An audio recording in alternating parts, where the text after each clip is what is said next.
Saudara, tak ada yang menyangka dikenal sebagai sosok yang ramah dan sayang keluarga.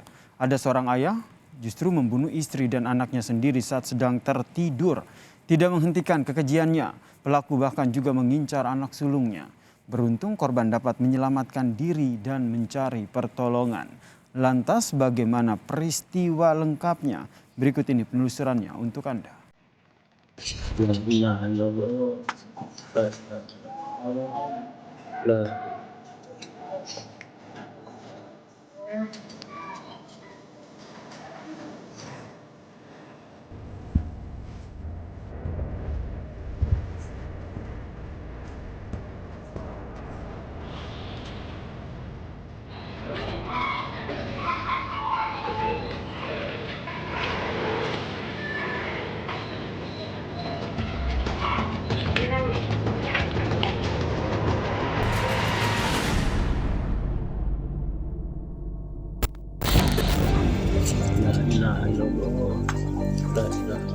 Pembunuhan ibu dan anak di dalam rumah 8 April lalu mengejutkan warga Kampung Baru, Serang, Banten. Dari dalam rumah ini, seorang ayah tega menghabisi nyawa anak dan istrinya saat sedang tertidur. Bahkan pelaku merencanakan membunuh anaknya yang lain sebelum akhirnya korban dapat melarikan diri. Jumat 8 April minggu lalu, warga Kampung Baru, Desa Sentul, Kabupaten Tangerang dikagetkan oleh teriakan seorang bocah berusia 18 tahun yang menemukan ibu dan adiknya tewas di tangan ayahnya sendiri. Di rumah inilah pelaku S tega menghabisi nyawa istri dan anaknya dan kemudian mencoba untuk mengakhiri hidupnya sendiri. Untuk mengetahui bagaimana kronologi dari kejadian ini, saudara, mari ikuti penelusuran kami.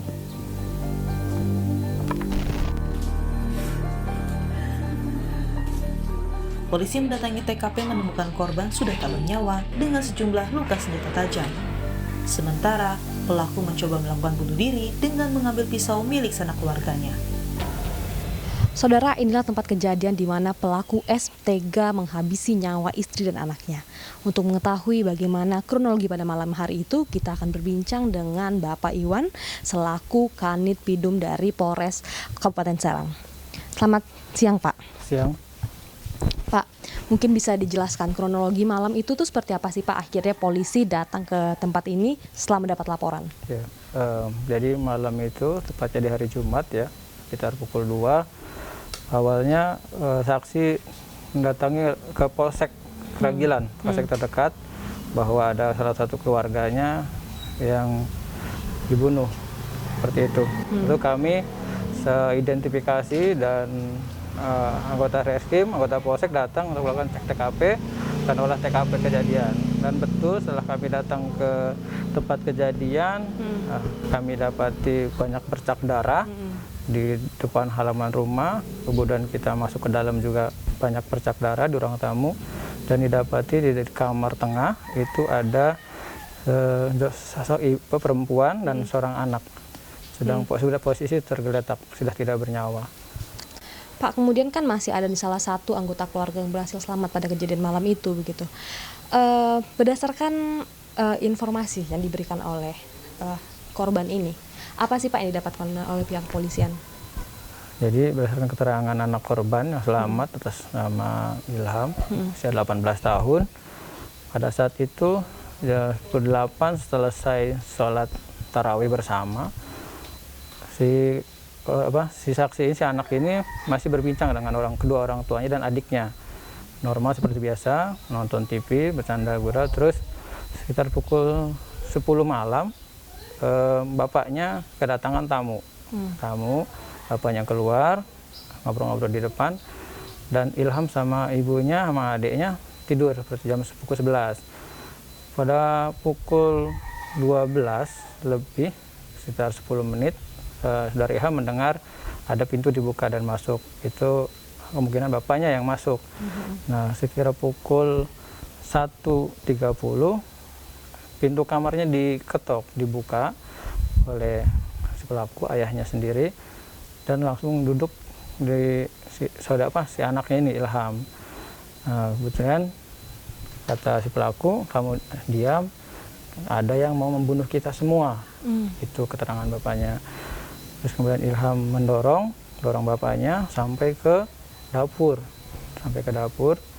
Kemudian dia mengecek kamar ibu sama anaknya, sama adiknya. Berarti si korban yang selamat ini dengan ibu dan anaknya tidur di kamar terpisah ya Pak? Terpisah. Jadi si korban yang selamat tidur di kamar depan sendiri, sedangkan si ibu dan adiknya ini tidur di kamar tengah, kamar nomor 2. Gitu. Jadi kemudian dia masuk ke kamar, posisi kamar sudah gelap, dia mencoba membangunkan ibunya, tapi tidak bangun-bangun. Kemudian di situ dia pergi, takut dibunuh sama ayahnya. Dia keluar rumah minta tolong ke warga. Kak, mungkin bisa dijelaskan ketika dia keluar rumah dia berlari ke arah mana si korban ini Pak? Jadi ketika korban keluar dari rumah, kebetulan di sini juga dia teriak-teriak, sini minta tolong, dilihat sama ini pamannya, tapi tidak berhenti, korban langsung lari ke sana balik lagi gitu, karena mungkin bingung korban mau kemana arah larinya. Karena panik ya Pak ya? Iya, karena panik isinya. Nah lalu kemudian si pelaku ini gimana Pak? Apakah dia mengejar anaknya atau gimana Pak? Kemudian pelaku ikut ngejar belakang, tapi dicegah sama saksi di sini. Dicegah, dicoba, terus sempat dipukul 2 kali saksi, terus si pelaku lari ke sana ngejar anaknya, balik lagi. Terus pelaku masuk ke rumah ini ngambil pisau dapur, kemudian dia melukai tangannya sendiri.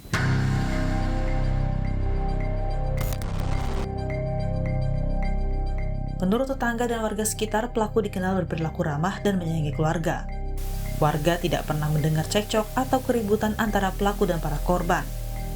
Namun, sebelum kejadian, pelaku yang sehari-hari bekerja sebagai tukang kain tampak agak pendiam. Kemudian keseharian dari pelaku dan juga korban ini gimana sih Pak selama ini? Selama ini mah biasa aja, baik. Ke tetangga-tetangga juga baik? Kalau sama tetangga juga baik, kadang ya suka memberi gitu, suka memberi apa sama tetangga, itu orangnya mah baik gitu.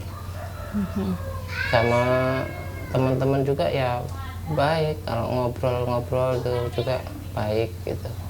Jadi kalau sama istri dan anak ini, sama istrinya gitu ya, pernah selama ini mungkin ada pertengkaran gitu? Sama anak istri itu sayang Bu, kalau sama anak istri itu nggak ada pertengkaran, nggak ada apa. Kadang kalau suruh bikin kopi, bikin kopi sayang gitu.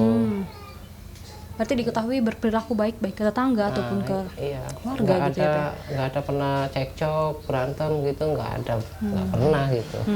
Nah, terus pada malam kejadian ini, Bapak tuh ketika itu lagi ngapain sih Pak posisinya? Kalau saya pas kejadian itu, pertama itu memang begadang di situ, kan masih ada kopi-kopinya itu Pak Bu.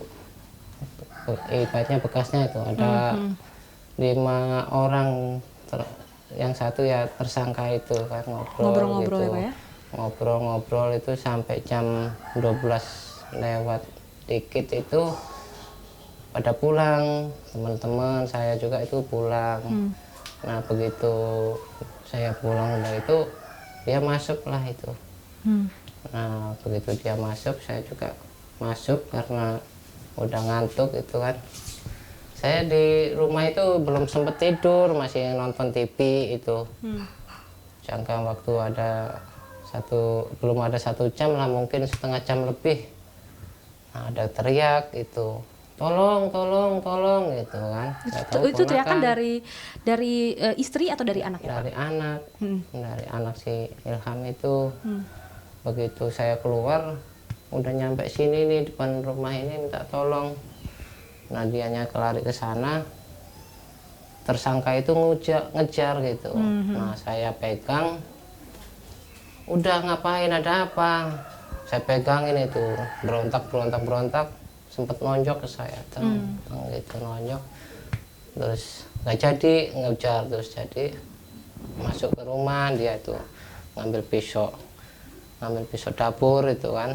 Saya sikep gitu, takutnya kan ngenain keluarga saya, anak istri saya kan. Udah itu sampai keluar, tangannya digini-giniin, dipotong sendiri itu. Bunuh diri, potong sendiri. Udah itu nggak ada orang Bu, nggak ada orang. Ini kondisi tetangga-tetangga udah pada tidur gitu ya Pak, karena udah sudah tengah tidur, malam ya? ada juga yang tahu juga takut mungkin mau keluarnya. Nah itu si Ilham itu saya suruh kabur, udah Le kamu kabur, saya bilang bahaya kabur, dianya udah kabur, saya pegang kan darah semua ini, udah licin itu kan takut ngenain saya juga, nggak ada orang, saya lepasin saya kabur juga itu Bu. Polisi masih mendalami motif pembunuhan yang dilakukan tersangka.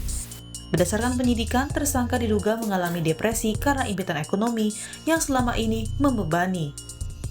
Kemudian apa sih Pak sejauh ini yang bisa menjadi kesimpulan atau titik terang dari kasus ini tuh? Motif sebenarnya itu apa Pak? Oke, saya buka masker dulu ya, supaya lebih jelas. Sebenarnya latar belakang si pelaku ini, lingkungan keluarganya cukup baik, dia sama istrinya juga nggak pernah ada keributan.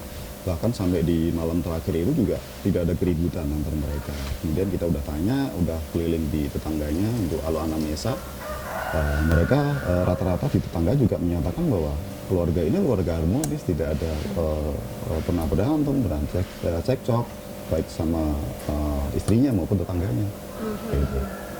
Kemudian Pak, setelah ada komunikasi dengan pelaku, kemudian apa yang bisa disimpulkan oleh polisi dengan pendampingan psikolog, dengan pendekatan psikolog seperti ini Pak? Sebenarnya dari awal kita niatnya mengetahui kira-kira kondisi psikologisnya seperti apa ya, itu si pelaku ini. Tapi biasanya dengan motif-motif pembunuhan seperti ini, latar belakangnya pasti, apalagi di dalam keluarga ya, itu biasanya ya nggak jauh dari depresi. Ada beberapa permasalahan atau beban hidup yang dihadapin oleh pelaku, kemudian biasanya dia nggak bisa sharing dengan yang lainnya karena mungkin masalah aib dan sebagainya. Dia sendiri nggak bisa memecahkan dan hal itu menjadi bebannya tiap hari ketemu seperti itu sampai nggak bisa tidur. Kami kemarin tadi juga cek, dia sempat beberapa seminggu itu bisa paling tidur semalam tuh 1 jam, kemudian melek lagi, bangun, kayak gitu. Kemudian badannya kan ada agak kurusan dikit ya, karena ada penurunan berat badan. Itu salah satu indikasi sih sebenarnya untuk bahwa bapak ini mengalami Simptom depresi gitu ya Pak ya?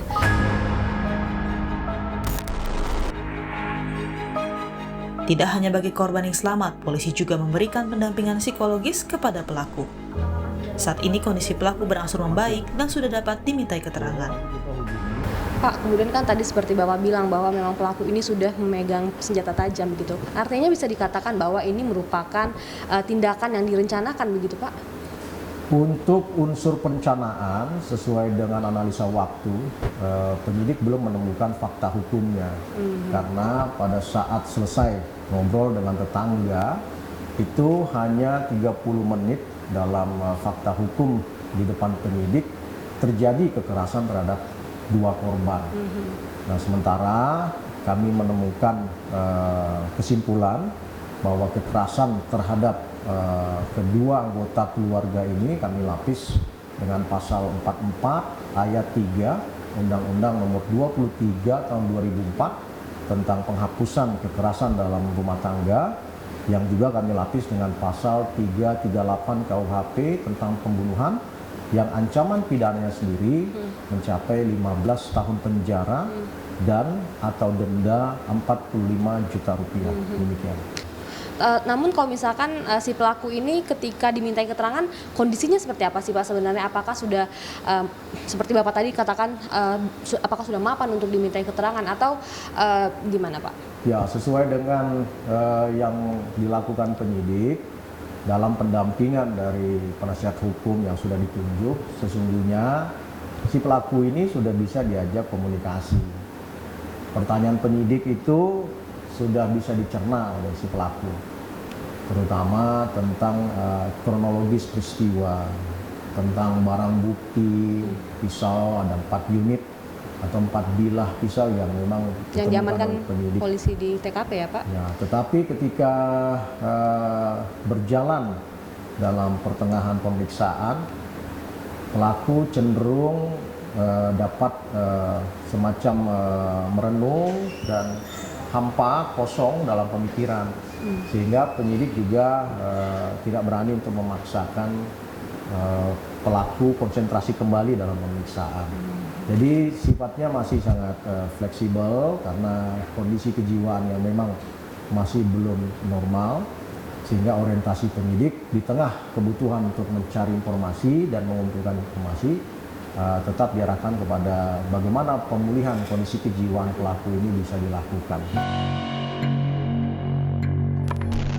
Tidak ada yang menyangka, saudara, kenapa akhirnya pelaku tega mengakhiri hidup istri juga anaknya.